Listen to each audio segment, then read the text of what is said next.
cadangan devisa itu kita kumpulkan pada saat panen inflow besar. Makanya kita gunakan untuk pada saat paceklik, pada saat outflow. Jumlahnya besar dan intervensinya itu tidak hanya di dalam negeri, tidak hanya tunai tapi domestic non delivery, tapi around the world, around the clock. Kami itu intervensi di pasar luar negeri, offshore NDF di mana Hong Kong kami intervensi, Singapura kami intervensi, London kami intervensi, New York kami intervensi. Itu namanya bukan business as usual, itu all out ya. Itu intervensi. SRBI memang ini koordinasi kami di antara KSSK ya dengan Pak Menteri Keuangan juga dengan Bu Ketua OJK. Kan investor asing lagi tempo hari outflow untuk saham ya, terus SBN-nya awal-awalnya Pak Menteri ya kan outflow, tapi akhir-akhir inflow, sehingga kalau ini rekan-rekan kita saham sama SBN outflow, masa SRBI juga harus outflow? Kan harus dikompensasi seinflow kan. Nah secara total memang SRBI inflow-nya itu lebih gede dari net outflow-nya SBN year to date ya, saya ngomong dari year to date. Misalnya inflow dari SRBI year to date itu 78,1 triliun, outflow sahamnya 38,6 triliun. SBN meskipun di minggu-minggu terakhir sudah inflow tapi year to date-nya 11,7 triliun outflow. Nah ini adalah juga all out juga gitu loh. Juga apalagi juga kita untuk intervensi di offshore NDF yang tidak hanya kita intervensi BI secara intervensi, juga kita telah menunjuk bank-bank domestik untuk juga ikut jualan NDF di luar negeri, yaitu melalui pendalaman pasar uang. Tidak hanya bank-bank Himbara, juga bank-bank yang swasta yang lain yang sudah diumumkan dalam laman Bank Indonesia. Jadi 7 langkah strategi itu langkah yang all out.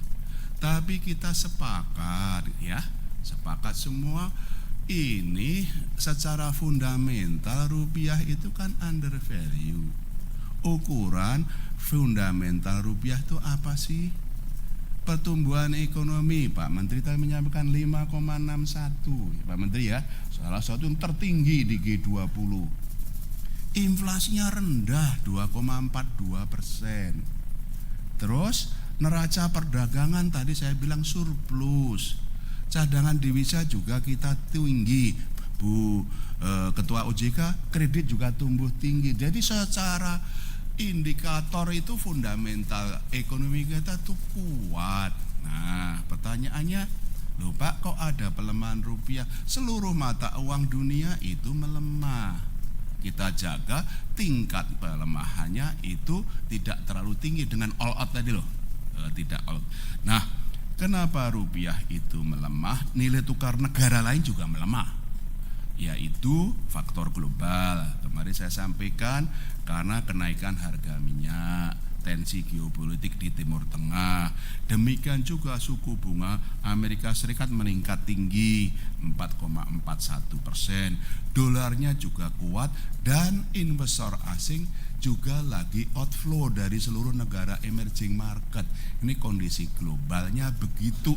Itu faktor-faktor utama dari global yang pelemahan rupiah. Nah kebetulan secara musiman, kalau lagi April sama Mei itu permintaan falasnya tinggi. Untuk apa?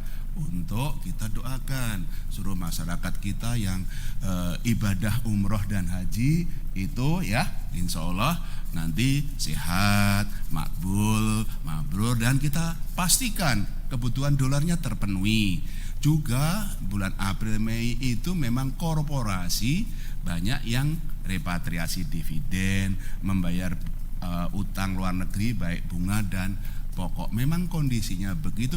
Bank Indonesia all out jaga rupiah, koordinasi erat dengan pemerintah dan terus juga mendapat dukungan penuh dari Bapak Presiden. eksternal ekonomi Indonesia tetap kuat dalam menghadapi meningkatnya ketidakpastian global termasuk akibat konflik Timur Tengah. Di samping tadi pertumbuhan ekonomi yang tinggi yang sudah disampaikan oleh Pak Menteri Keuangan, hal ini juga ditunjukkan oleh neraca perdagangan pada Januari-Maret 2026 yang mencatat surplus 5,5 miliar dolar Amerika Serikat yang terutama didukung oleh surplus neraca perdagangan non migas.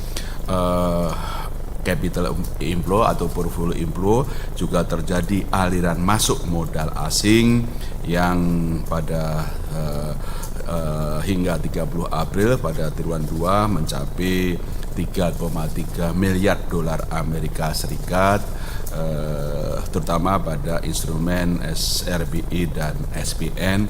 Setelah di triwulan 1 ada outflow 1,7 miliar.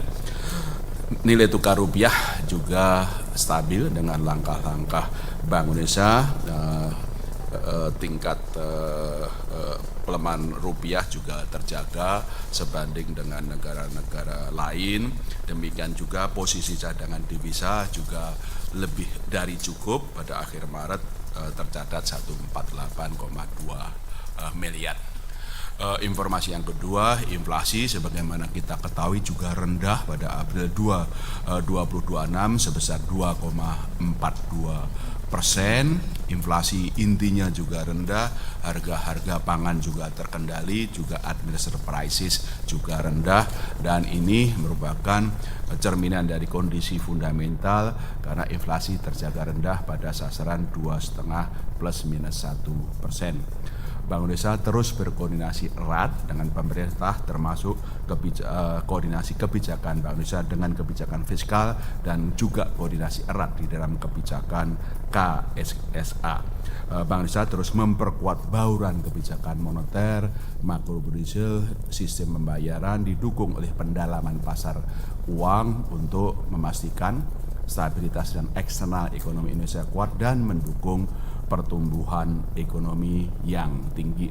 Konsisten dari bauran kebijakan tersebut di bidang moneter, sebagaimana kita ketahui sudah kita umumkan, Bank Indonesia mempertahankan suku bunga kebijakan BI rate pada bulan Februari, Maret, April 4,75%. Ini untuk memperkuat stabilitas nilai tukar rupiah dan juga konsisten dengan pencapaian sasaran inflasi. Kebijakan moneter tersebut untuk mempertahankan stabilitas nilai tukar rupiah juga didukung dengan berbagai kebijakan-kebijakan. Kemarin dulu sudah saya umumkan 7 langkah untuk melakukan stabilisasi nilai tukar rupiah, di antaranya melakukan intervensi baik di dalam negeri, tunai, spot, dan domestic non-delivery forward maupun transaksi di luar negeri non-delivery forward di berbagai pusat keuangan dunia, Hong Kong, Singapura, London, dan New York. Dan cadangan devisa kita memadai. Juga memperkuat struktur suku bunga instrumen SRBI agar bisa menarik aliran modal asing. Juga membeli SBN di pasar sekunder.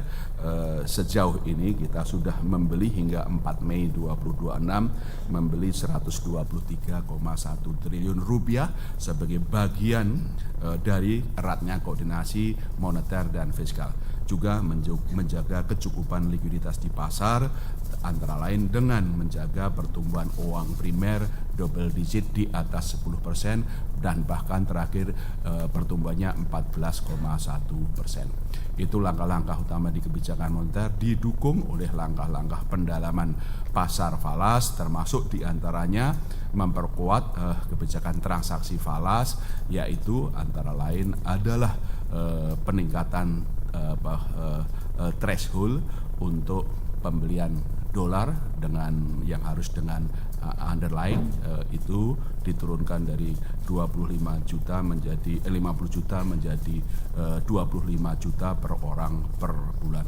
Juga terus melakukan langkah-langkah pendalaman pasar falas, antara lain telah terus berjalan pasar domestik antara renminbi dengan rupiah. Ini sebagai langkah lanjut untuk diversifikasi mata uang dalam perdagangan dari dolar ke yen, ke yuan. Nah, yuan sekarang sudah ada yuan rupiah di dalam negeri yang juga terhubung dengan yen, dengan yuan, mohon maaf, di Hong Kong maupun di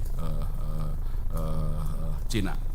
Di bidang kebijakan makromoneter terus diarahkan untuk mendorong pertumbuhan ekonomi melalui peningkatan kredit dan pembiayaan koordinasi erat dengan KSSK. Antara lain, Bank Indonesia telah memberikan insentif likuiditas makrobudensial sampai dengan April 2026 mencapai 427,9 triliun rupiah, disalurkan kepada bank-bank BUMN 20,4 triliun, bank swasta 166,6 triliun, BPD 29,6 triliun, dan insentif likuiditas makro budensial ini disalurkan ke sektor-sektor prioritas pemerintah dalam program Astacita, termasuk pertanian, industri, hilirisasi, perumahan, termasuk perumahan rakyat, UMKM, koperasi maupun yang lain. Juga di kebijakan-kebijakan makro budensial yang lain juga tetap longgar untuk mendorong pertumbuhan ekonomi melalui pertumbuhan kredit.